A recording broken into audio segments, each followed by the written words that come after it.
UP और मध्य प्रदेश की सरकार लव जिहाद को लेकर कानून लाने जा रही है और वहीं राजस्थान के मुख्यमंत्री अशोक गहलोत ने जिस तरह से सोशल मीडिया पर बीजेपी पर लव जिहाद के मुद्दे पर प्रहार किया है, उसके बाद बीजेपी नेता लगातार हमलावर हो रहे हैं। इस वक्त मेरे साथ मौजूद हैं भाजपा के नेता ज्ञानदेव आहूजा। खास बातचीत करते हैं।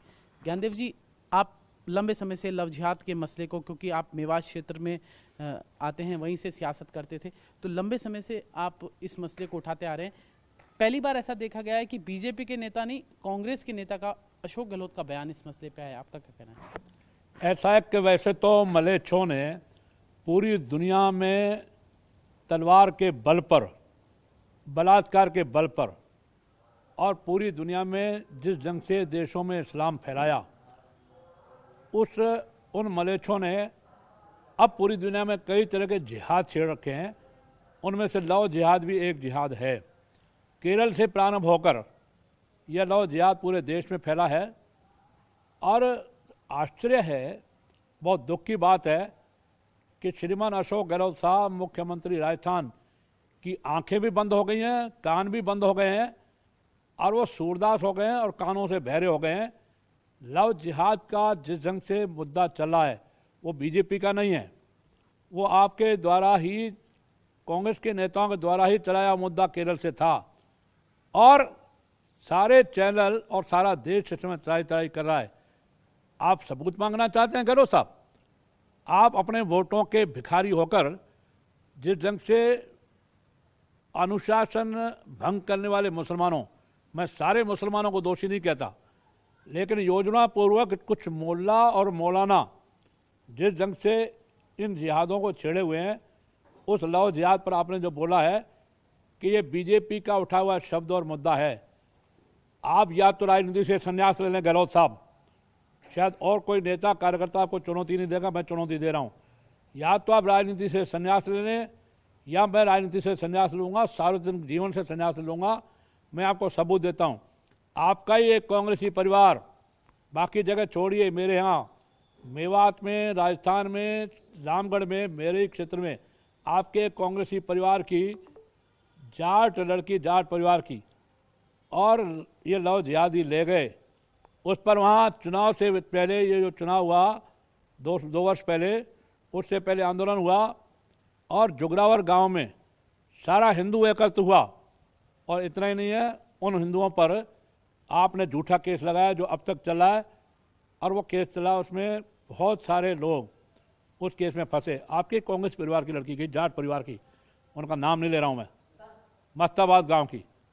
और इसी प्रकार से मेरे यहाँ पाटा गांव है, पाटा गांव में मध्य प्रदेश में झूठी आईडी, झूठा जन आधार कार्ड, यहाँ के हमारे मेव जाते हैं ट्रैक्टर लेकर के वहाँ गेहूं की सफाई के लिए, और वहाँ से वैश्य परिवार की लड़की मध्य प्रदेश से पाटा गांव में लाए, नाम गलत और आईडी गलत, जन आधार कार्ड गलत, वहाँ से अपने आप को हिंदू कहकर और यहाँ लाए, और वो लड़की उनके गिरफ्त में है। वो आज तक उसका पता नहीं है। उसके माँ बाप आए, पाटा के हमारे सरपंच, पाटा के हमारे जिलाध्यक्ष श्री इंद्रजीत सिंह ने पूरा प्रयास किया वो लड़की निकल जाए इन मेवों के घरों से, लेकिन उस लड़के को गायब कर दिया गया। यह लव जिहाद की दो घटनाएं मेरे विधानसभा क्षेत्र रामगढ़ मेवात की मैं बता रहा हूं, आपको सबूत दे रहा हूं, आप उसकी जांच करिए। झूठे मुख्यमंत्री अशोक गहलोत साहब, आप मुसलमानों से वोट लीजिए, कोई दिक्कत नहीं है। आपने जिस ढंग से निगम को चुनाव करवाया है, वो भी उसी ढंग से आपने वोटों के भिखारी बनकर, कभी 2, 4, 5 सीटें आती थी यहाँ पर मुसलमानों की, और यहाँ पर अब 30 सीटें आ गई अलवर जयपुर में, बाकी जोधपुर कोटा भी यही हुआ।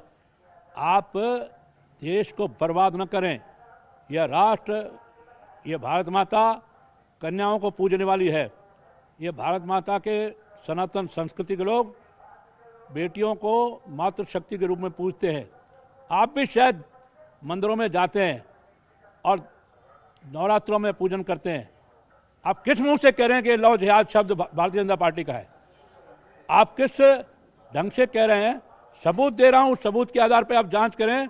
अगर गलत होता है तो मैं सार्वजनिक जीवन से संन्यास लूंगा या आप संन्यास लें। आप लव जिहाद पूरे देश में फैला हुआ है। हिंदू लड़कियों को योजना पूर्वक बलात्कार दुष्कर्म तो होता ही है, और इसके साथ में जबरन उठा करके निकाह करना और निकाह करके इन लोगों को बर्बाद करना और बाद में उनकी हत्या कर देना।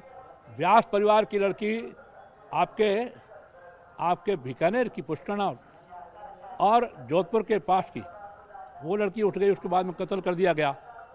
इसलिए आप क्षमा मांगिए सनातन धर्मियों से, क्षमा मांगिए हिंदू जनता से, क्षमा मांगिए गहलोत साहब राजस्थान की जनता से, और आप क्षमा मांगिए देश की जनता से कि आपने गलत बयानी किया, आप झूठ बयानी देते हैं और झूठ बोल करके देश को भ्रमित करते हैं। वो तो साफ तौर पे ये कह रहे हैं कि आप बांटने की कोशिश कर रही है, बीजेपी हिंदू मुस्लिम करती है, उन्होंने ये कहा है अशोक गहलोत ने। अशोक गहलोत साहब, हम हिंदू मुस्लिम नहीं कर रहे। आप मुसलमानों के कांग्रेस का एक परिवार जो उनके पूर्वज मुसलमान हैं, झूठा नेहरू परिवार कह करके उनको पंडित कहा गया, इतना ही कहना काफ़ी है। हिंदू मुसलमान हम नहीं कर रहे। मुसलमानों का तुष्टीकरण, खुशामद और उनके तलवे चाटकर उनके वोटों के लिए आप पूरे देश को बांटना चाहते हैं। पहले भी बटा, आपके कांड बटा, उसमें बीजेपी का राज नहीं था, उसमें आरएसएस का राज नहीं था। भारत और पाकिस्तान हुआ, बाद में उसमें से एक बांग्लादेश हुआ। भारत का बंटवारा किया या तो अंग्रेजों ने या मुसलमानों ने, और या आप कांग्रेस के लोग उसी तर्ज पर अंग्रेज और मुसलमानों की तरह हिंदू मुसलमान कर रहे हैं। भारतीय जनता पार्टी और संघ के लोग नहीं कर रहे हैं। जय हिंद, जय भारत, जय श्री राम। ये थे ज्ञानदेव आहूजा, जो कि हमेशा अपने बयानों के बारे में चर्चा में रहते हैं। साफ तौर पे उन्होंने कहा है कि किस तरह से बांटने की कोशिश हम नहीं कर रहे, अशोक गहलोत जी कर रहे हैं। उन्होंने अपनी ही विधानसभा के 2-3 एग्जाम्पल ऐसे दिए जिन बच्चियों के साथ लव जिहाद हुआ था। ऐसे में अशोक गहलोत के बयान पर कहीं ना कहीं बीजेपी नेता अब मुखर हो गए हैं और एक मुद्दा भाजपा को मिल गया है। आने वाले टाइम में राजस्थान के विधानसभा चुनाव में भी हो सकता है ये मसला गर्मा जाए। कैमरा पर्सन शक्ति के साथ जितेश जेठानी, TV9 भारतवर्ष, जयपुर, राजस्थान। अड़ी सोमवार से शुक्रवार शाम 6 बजे सिर्फ TV9 भारतवर्ष पर।